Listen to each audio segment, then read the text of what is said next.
Uma palavra aos nossos corações, que se encontra no livro de Colossenses, a carta do apóstolo Paulo aos Colossenses.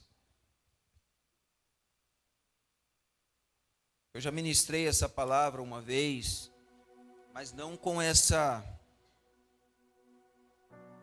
revelação, digamos assim, em uma outra situação. Dei uma pincelada sobre ela também em uma mentoria. Mas hoje eu quero compartilhar, para que nós possamos também participar da ceia do Senhor logo após. Colossenses, capítulo de número 1. Glória a Deus, bendito seja o nome do Senhor. Colossenses 1, verso 7.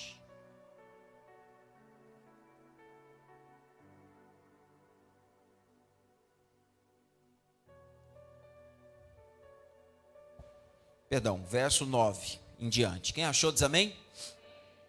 Diz assim: por esta razão, também nós, desde o dia em que o ouvimos, não cessamos de orar por vós e pedir que transbordeis de pleno conhecimento da vontade, da sua vontade, e em toda sabedoria e entendimento espiritual. Amém?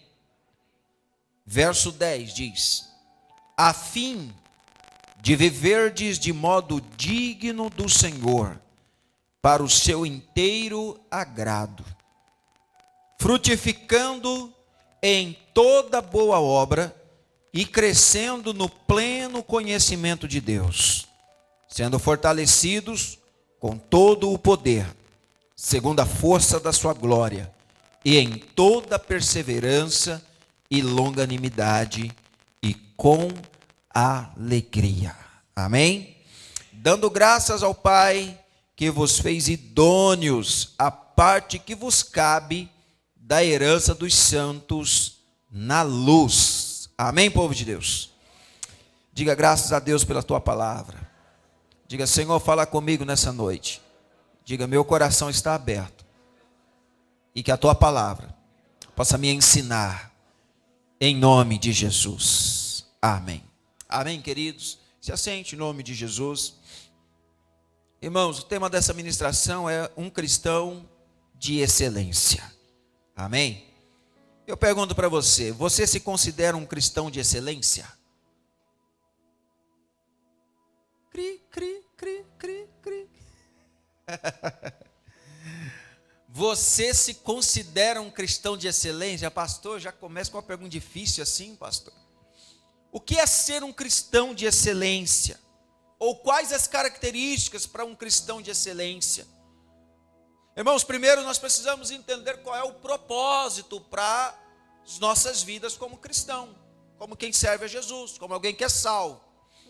Então, falar de um cristão de excelência, sobre uma vida cristã de excelência, nós precisamos entender algumas coisas, entender um contexto.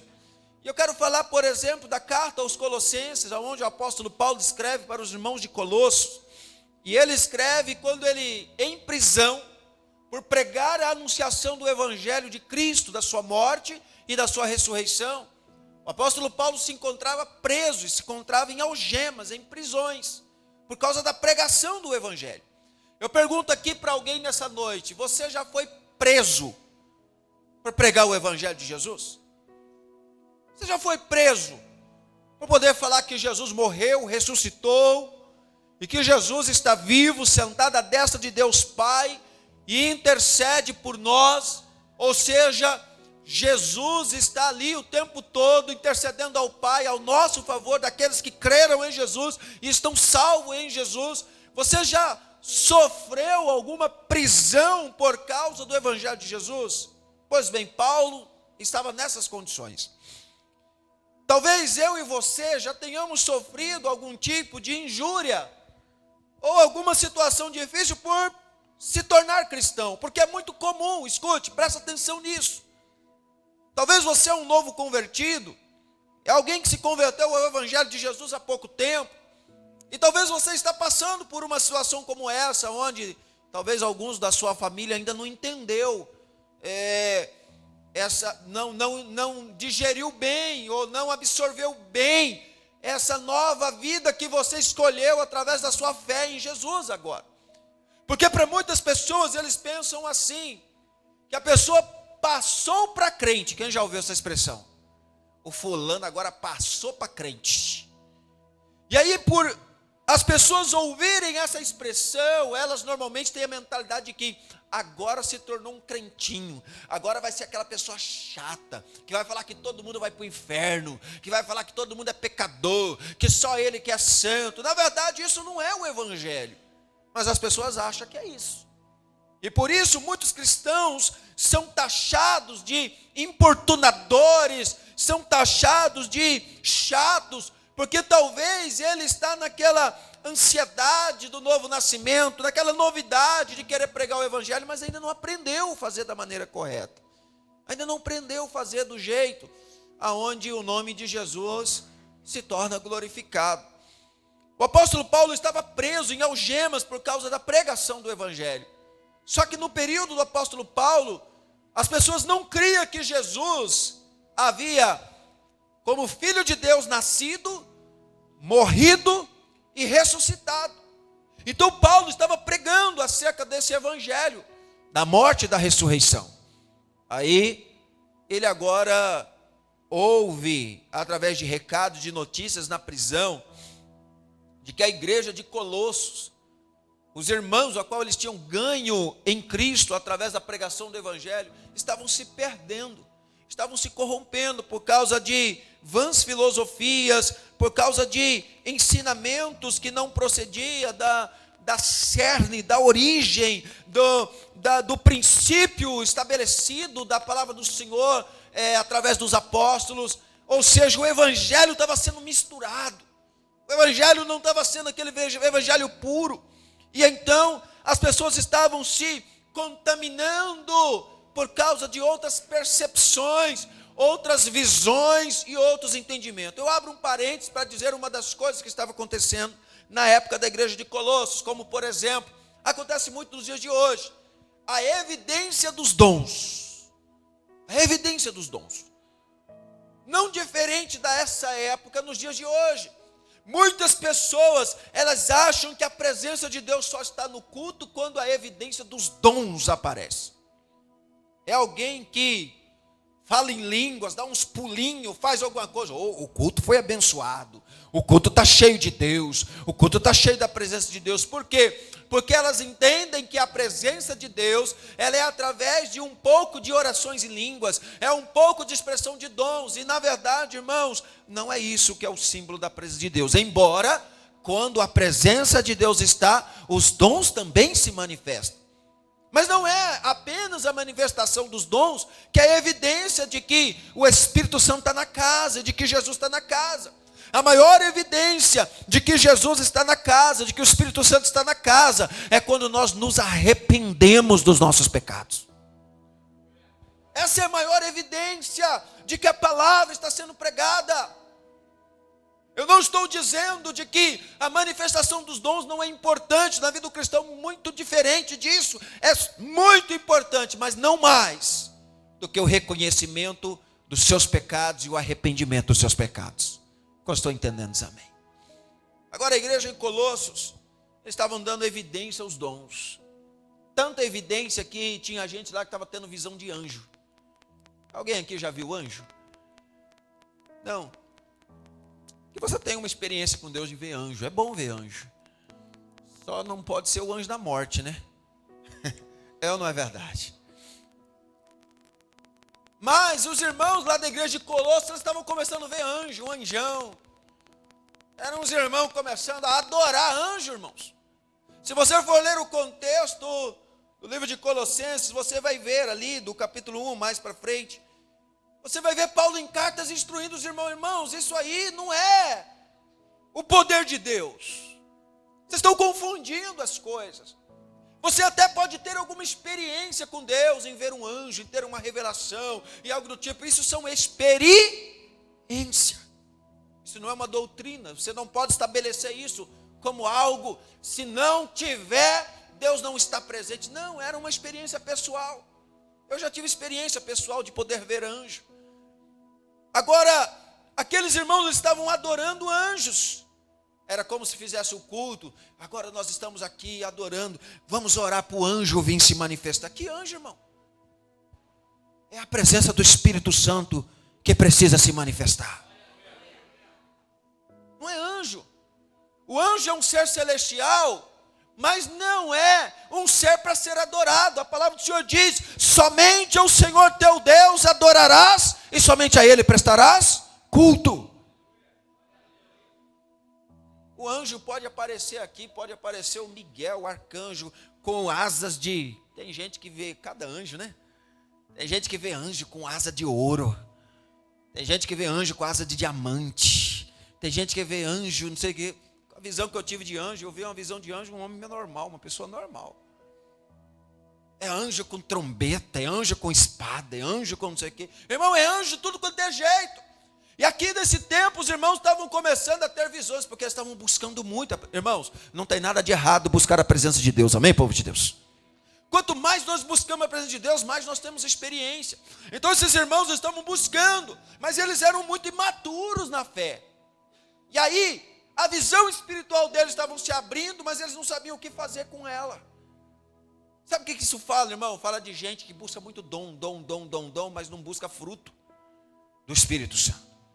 Ele quer muito orar em línguas, aí ora em línguas, ele quer muito profetizar, aí muitas vezes até recebe o Espírito Santo, às vezes até se manifesta, mas aí no outro dia a pessoa está pecando, a pessoa está falando o que não deve, a pessoa está fazendo, por quê? Porque não tem fruto do Espírito Santo. Melhor do que a manifestação do dom do Espírito Santo é a manifestação dos frutos.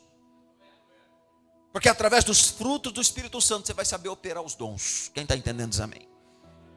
Através do fruto do Espírito Santo você vai saber operar os dons. Se o Espírito Santo se manifestar com dons de línguas, de profecia, ciência da palavra, ciência da sabedoria, dons de revelação, dons de operação de milagres, você cheio dos frutos do Espírito, você vai saber manusear o dom do Espírito Santo com excelência, sem pecar, sem fazer coisa errada, sem falar o que não deve.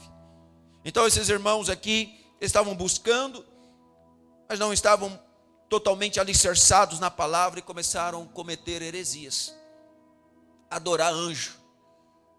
E aí começaram a fazer isso. E o apóstolo Paulo, quando fica sabendo, ainda em prisões, e ele escreve essa carta, e ele intercede em prisão, e ele diz, o verso 9: por esta razão também nós, desde o dia em que ouvimos, não cessamos de orar por vós. Não cessamos de orar por vós. Eu pergunto para você, quando você fica sabendo algo de um irmão que está fora do princípio bíblico, qual é a sua atitude? Qual é a nossa atitude? O que deveríamos fazer? Irmãos? Orar. Orar. É o que o apóstolo Paulo está fazendo aqui, ó. Ele ficou sabendo da igreja de Colosso. Opa, peraí, eu não ensinei isso para eles. Por que eles estão indo para esse caminho? Antes de qualquer coisa, o que Paulo fez? Eu oro por vocês. Eu estou orando por vocês. Você ficou sabendo que um irmão não está bem, está com uma crise no casamento, antes de falar para o vizinho, antes de falar para qualquer um, melhor não falar para ninguém, falar é para Deus. Deus, eu oro por esse casal, eu oro por essa família, eu oro por essas pessoas, eu intercedo por eles. Amém, povo de Deus? Esse é o papel do cristão. Orar. Interceder. Então Paulo, ele faz isso. Eu oro por vocês. E ele estava preso por pregar o evangelho. E os irmãos ali, vivendo debaixo do peso de algumas heresias. E ele vê também o tradicionalismo religioso estava também rondando aquela igreja. Eu falei no domingo passado sobre legalismo. O tradicionalismo religioso é o que faz das pessoas se tornarem legalistas. Elas acham que só tem uma maneira de viver o evangelho, tem que ser daquele jeito a vida inteira. Irmãos, o reino de Deus, ele se movimenta. A obra de Deus, ela não é feita apenas de uma maneira, não é feita apenas de uma forma. Eu dei o exemplo da pessoa legalista. A pessoa quer ir lá no fundo da igreja, Tem esse corredor e tem esse corredor, mas o legalista ele escolhe que tem que ser por esse caminho, se for por aquele está errado. Mas esse caminho também, não, mas tem que ser aqui. Então o legalista, ele impõe sua condição independente da palavra. Paulo estava vendo isso acontecer na igreja de Colossos. E aí agora ele começa a ensinar a igreja. E eu separei aqui 5 itens para poder falar nessa noite por causa do tempo. E em meio a essa situação, a igreja de Colossos, Paulo intercede por eles e ele coloca de joelho. E esses 5 itens eu quero falar. O primeiro deles, quando ele ora, ele fala assim, que transbordeis pelo pleno conhecimento da sua vontade e toda sabedoria e entendimento espiritual. Então o primeiro item, eu e você como cristão, nós precisamos ter uma cabeça sábia, uma mente sábia. Paulo, ele ora pelos irmãos, sejam sábios, tenha sabedoria, irmãos. Uma pessoa sábia, ela transborda em conhecimento. Nós vivemos em um tempo onde cada um acha que descobriu a roda. Não é verdade? Um é mais sabido do que o outro. Você senta com um, porque é desse jeito, porque é assim, assado. Aí você senta com o outro, aí o outro acha que o outro está falando, a forma dele é melhor. Só que não é minha opinião, não é sua opinião, não é nossa opinião. É o que a palavra diz. Quem está entendendo isso, amém? É o que a palavra diz. Paulo está dizendo aqui, transbordem em conhecimento em Cristo. Por quê? Porque uma cabeça sábia, uma mente sábia, irmãos, ele vai aprender a entrar e ele vai aprender a sair de qualquer situação. Agora, quem é falto de sabedoria, às vezes ele não precisa nem vivenciar um problema, ele mesmo cria o problema. É ou não é verdade? Quem é falto de sabedoria, onde ele chega, ele arruma uma confusão. Quem não tem sabedoria, onde chega, arruma problema. Onde chega, arruma uma briga. Onde chega, fala alguma coisa que magoa alguém, que entristece alguém por falta de sabedoria. Não tem uma mente sábia, não tem uma mente equilibrada. Então esse tempo, irmãos, é um tempo onde a nossa cabeça precisa ser sábia, amém, povo de Deus? A nossa mente precisa ser sábia. Sabe por quê, irmãos? Porque há um ataque dioturnamente do inimigo contra a nossa mente. Quantas pessoas recebem ataque na mente, elas querem parar, elas querem desanimar, ela quer desistir, ela fica com raiva, ela entra em depressão. Irmãos, a mente do ser humano é um campo de batalha, onde o inimigo está procurando território. Se eu e você não vigiarmos, o inimigo encontra espaço na nossa mente, arma uma barraca e começa a nos dominar. Quem está aqui nessa noite? Por isso que eu e você precisamos ter uma mente sábia, uma mente instruída na palavra. Nós não podemos fazer as coisas do nosso jeito e achar que está tudo certo e Deus que tem que aceitar. Não, nós temos uma regra de fé e prática, nós precisamos buscar a luz das Escrituras. Nós precisamos buscar direcionamento espiritual. Nós não podemos fazer as coisas espirituais de qualquer jeito. Nós não podemos fazer as coisas para Deus de qualquer jeito. Tem um cerne, tem uma direção. Há um caminho que precisa ser trilhado. Amém, povo de Deus? Então quem tem uma mente sábia, quem tem uma mente com sabedoria, uma cabeça boa, irmãos, o inimigo não manipula ele. Pergunta para o irmão do céu, fala assim, a sua cabeça está boa? Você está com a mente boa, irmão? Tem gente que tem a mente perturbada. Tem gente que tem a mente confusa, sim ou não? Um dia está de um jeito, outro dia está do outro. Uma mente confusa, uma mente perturbada. Irmãos, isso não é um demérito ou uma situação apenas de um ou outro. Todos nós corremos esses riscos, irmãos, de um dia ficar com a mente perturbada. Se nós não vigiarmos, se nós não tomarmos cuidado, não buscarmos no Senhor, um dia o inimigo pode encontrar espaço na nossa mente e a gente fazer bobagem. Tomar uma decisão que vai se arrepender pelo resto da vida. Por isso a gente tem que ter uma cabeça boa. Tem que ter uma mente equilibrada. Olha o que Paulo está dizendo para os irmãos: irmãos, vocês estão indo por um caminho errado, por um caminho estranho, mas eu estou intercedendo por vocês, para que primeiro vocês tenham uma mente sábia, tenham uma cabeça boa. Amém, povo de Deus? Coloca a mão sobre a sua cabeça nessa noite, diga assim: ó, eu declaro uma mente sábia, eu declaro uma cabeça boa, em nome de Jesus, que transborde em conhecimento. Diga, que transborde em conhecimento da vontade de Deus. Diga, cheia de sabedoria, cheia de entendimento espiritual. Aleluia. Cabeça boa, cabeça cheia de entendimento espiritual. Gente que não é manuseado por vãs doutrinas, gente que não é manuseado por ventos de doutrinas, de falácias, não, gente estruturada na palavra de Deus, cabeça equilibrada, cabeça boa, mentalidade sábia pela palavra de Deus. Nós precisamos disso. Tem gente que não está alicerçada, caminhou depois, outra pessoa vem de uma seita, vem de um lugar que eles chamam de igreja, mas não tem nada a ver com a Bíblia, aí chega e fala meia dúzia de palavras para você, aí você já está convencido que você está na igreja errada, que o outro lugar é. Por quê? Porque não conhece a palavra, não está com a mente equilibrada, não está com a cabeça boa, não conhece as escrituras, não está alicerçado. É o que estava acontecendo com esses irmãos. Mas Paulo, ele entra em oração e fala: Senhor, dê uma cabeça boa para esse povo, uma mentalidade boa para eles, que eles estejam com a mentalidade, Senhor, conectada no teu espírito, que eles tenham discernimento espiritual. Uma cabeça boa, sábia, ela também precisa de discernimento espiritual, para discernir o que é de Deus e o que não é de Deus, para discernir onde Deus está e onde Deus não está. Amém, povo de Deus? Segunda característica, ainda na primeira característica, cabeça boa gera equilíbrio nas tomadas de decisões. Você tem tido equilíbrio para tomar decisões? Ou você tem tomado decisões sem pensar nas consequências? Tenha equilíbrio para tomar decisões. Segunda característica, que o apóstolo Paulo está orando pelos irmãos, ele fala: tenham pés firmes. Pés firmes. O versículo 10 diz assim, ó: a fim de viver de modo digno no Senhor, para o seu inteiro agrado.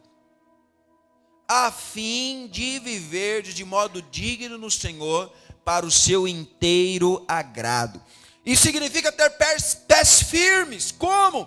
Vivendo de modo digno em Cristo, longe de mau testemunho, sem ficar esmorecendo na fé por qualquer coisa, estando firmado em Cristo, como quem está fundamentado na rocha.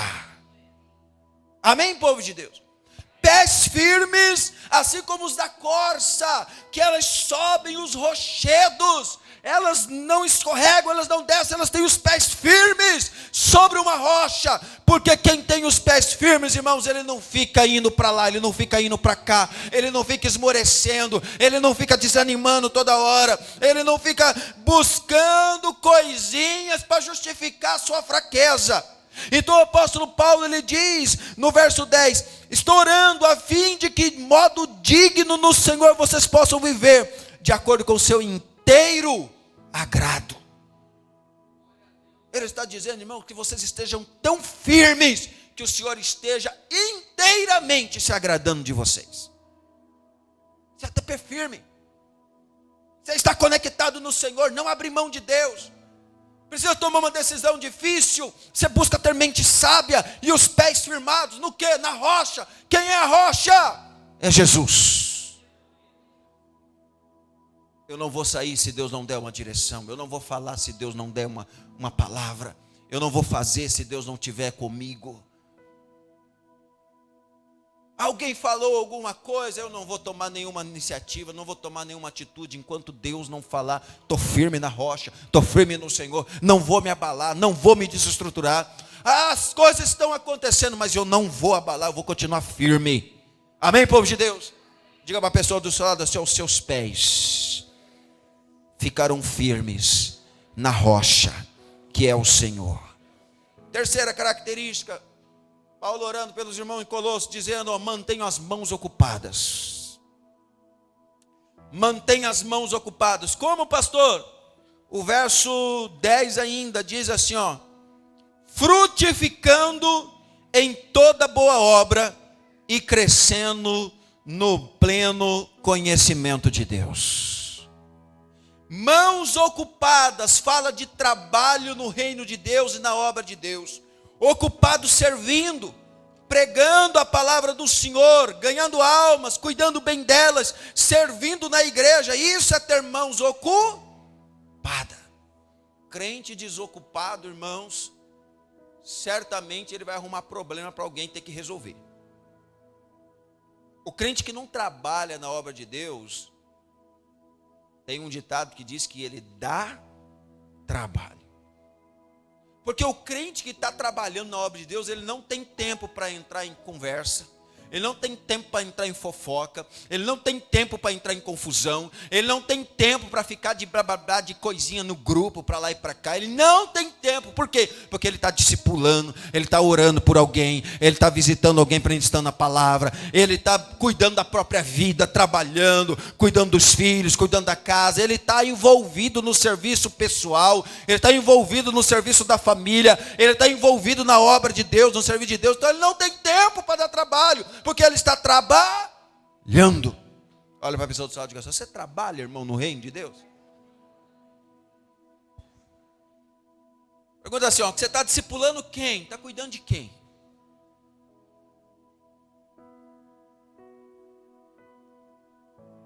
Para pensar. Aquele que não cuida de ninguém, não ganha ninguém, não ajuda ninguém, não faz nada por ninguém, ele está sempre reclamando dos outros, sim ou não? Ele está sempre reclamando: a igreja, né, poderia, aquela construção lá, passadinha, tem mau gosto, tem, aquele prédio poderia estar mais assim, ó.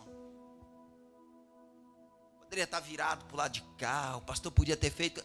Por quê? Porque ele tem tempo, a cabeça dele fica, pensando em coisa que não está fazendo nada. Aí ele fica pensando em coisa, na morte da bezerra, fica pensando em coisa. Ei, quem está trabalhando não tem tempo para ficar vendo as coisas. Fala: rapaz, que glória, que bênção, glória a Deus. Vai estar cheio de criança um dia ali, vai estar fazendo a obra de Deus. Aí daqui a pouco, deixa eu voltar para o meu trabalho aqui, porque enquanto eu estou olhando ali, estou profetizando a bênção dos. Ele não tem tempo para ficar perdendo tempo, pensando com coisa que não vai dar em nada.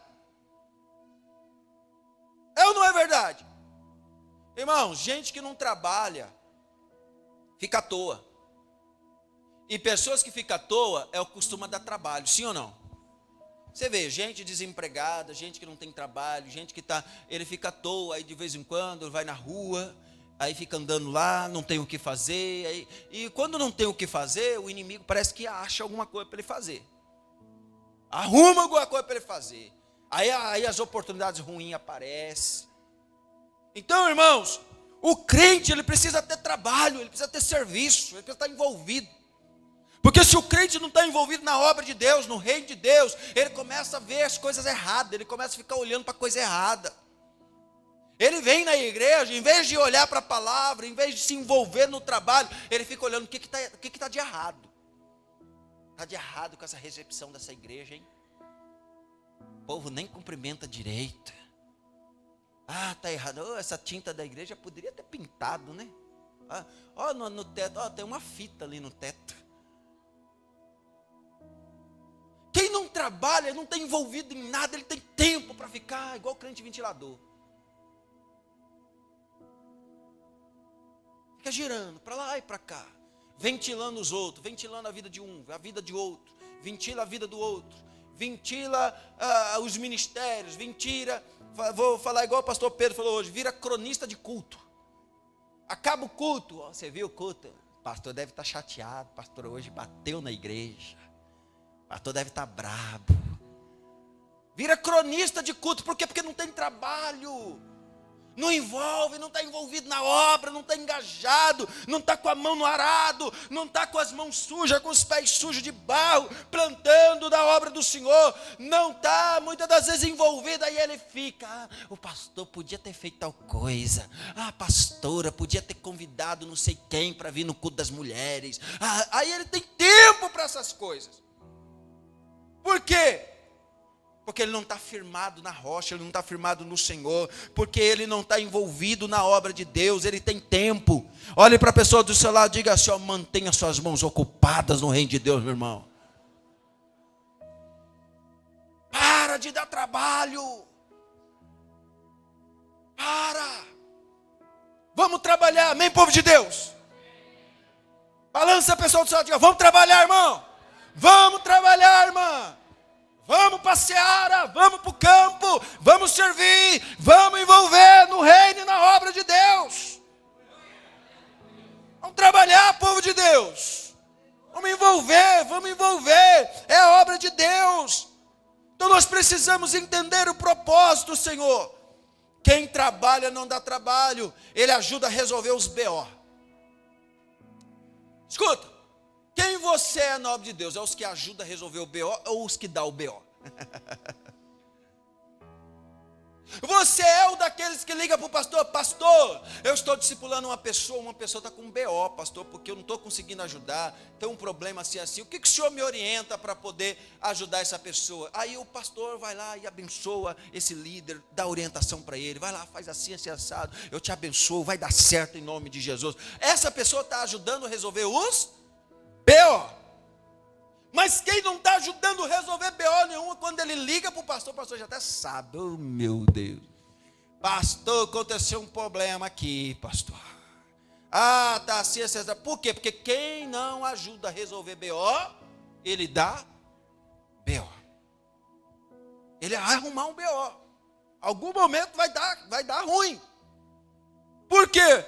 Porque não está envolvido, não está servindo, não está envolvido na obra do Senhor.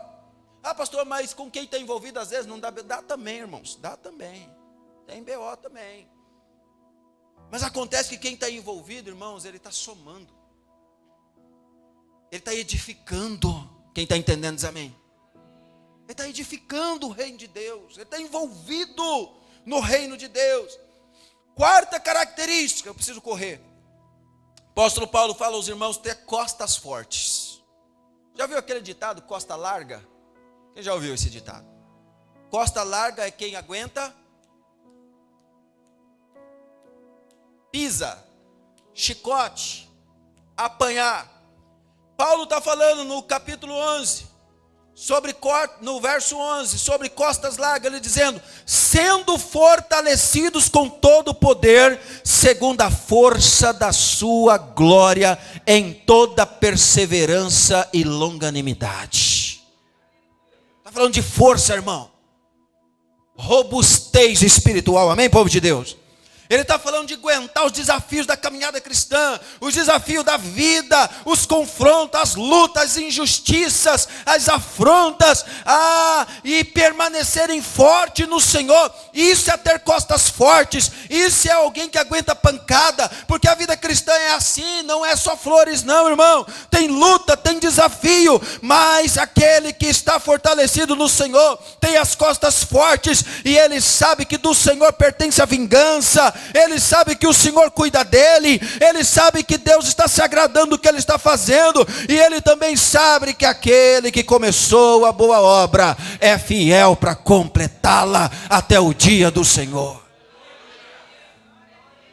Deus quer te dar uma unção de resiliência e de força, amém, povo de Deus? Para aguentar. A vida cristã, de vez em quando, irmão, vem umas pancadas doídas.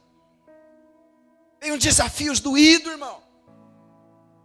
Tem uns BO que de vez em quando a gente nem dá conta de resolver. Mas a gente precisa crer que Deus é conosco. A gente precisa crer que Deus vai nos dar uma resposta, que Deus vai nos dar uma saída, que Ele vai abrir uma porta, de que o milagre vai acontecer. Nós precisamos ter as costas largas, às vezes, para aguentar e enfrentar as injustiças. Irmãos, até as injustiças. E quantas injustiças acontecem? É gente que fala de você, é gente que critica você, é gente que não ajuda, é gente que não contribui, gente que não acrescenta, é gente, mas às vezes está te batendo. E você orando, falando: Senhor, tem misericórdia, Pai. Oh, Jesus, abençoa. Tem misericórdia. Você até costa larga. Bate nas costas do seu irmão e fala assim: eu profetizo costas largas. Diga, você ainda vai apanhar muito, irmão. E Deus vai te dar graça. Em nome de Jesus. Amém, povo de Deus? Ô pastor, misericórdia, fala isso não. Irmão, eu tenho que falar. É a vida cristã. No mundo tereis aflições, irmão. Misericórdia, pastor, eu vim para ouvir uma palavra do alto. Está ouvindo? Vai ter luta, vai ter aflição, irmão. Deus, Ele não quer nos tirar muitas das vezes da aflição, mas às vezes Ele quer nos fortalecer no meio da aflição, no meio da tribulação. Deixa eu aguentar. Não ser um cristão dodóizinho. Ora por mim. Não, eu vou orar, vou perseverar, eu vou crer, a vitória vai chegar, em nome de Jesus. Ele até pede oração, orem por mim, para que eu continue com a fé inabalável. Não é orem por mim, porque eu vou parar. Não, irmão. Luta vem, problema vem para todo mundo. Todo mundo passa por luta. E de vez em quando a gente desanima também, essa que é a verdade. É ou não é verdade? De vez em quando a gente desanima, de vez em quando a gente quer parar, de vez em quando a gente fala, não aguento mais, isso acontece com você, acontece comigo. Mas nós não podemos perder a visão da palavra. O que nós não podemos é perder a visão da palavra. Quando vier esses momentos, nós temos que nos lembrar que o Senhor nos fortalece, nossas costas são largas. A gente aguenta. O problema vem, mas a gente aguenta. Deus vai nos tirar dessa situação, amém, povo de Deus? Deus vai nos dar a vitória. E por último, para nós encerrarmos, o rosto alegre. O rosto alegre. É o que a palavra do Senhor nos fala, o apóstolo Paulo, ele fala para os irmãos, dizendo assim, ao verso 12, dando graças ao Pai, que vos fez idôneos, da parte que vos cabe da herança, dos santos na luz, com alegria. Com alegria, irmão. Pastor, mas como é que a gente passa por tudo isso com alegria? A alegria, irmãos, é permanecer alegre, feliz, contente, apesar de tudo, manter um sorriso no rosto, não de falsidade, mas de fé, de entendimento. Um sorriso entendendo de que Deus está no controle, que Ele tendo a consciência de que o Senhor vai completar a obra, sabendo que Deus é o justo juiz, e sabendo também que o motivo da nossa alegria não é circunstancial. O motivo da nossa alegria é a fé que nós temos na pessoa de Jesus Cristo, sabendo que é Ele que tem o controle de todas as coisas. Alegria, irmão. Pastor, estou endividado. Que luta. Não quero nem olhar o saldo da minha conta. Não olha, irmão, só ora. Chega na igreja com alegria, com um sorriso no rosto, sabendo de que Deus vai abrir uma porta, Deus vai te abençoar. Não se deixe abater pelas situações. Paulo está dizendo, eu oro para vocês, para que vocês preservem a alegria no Senhor.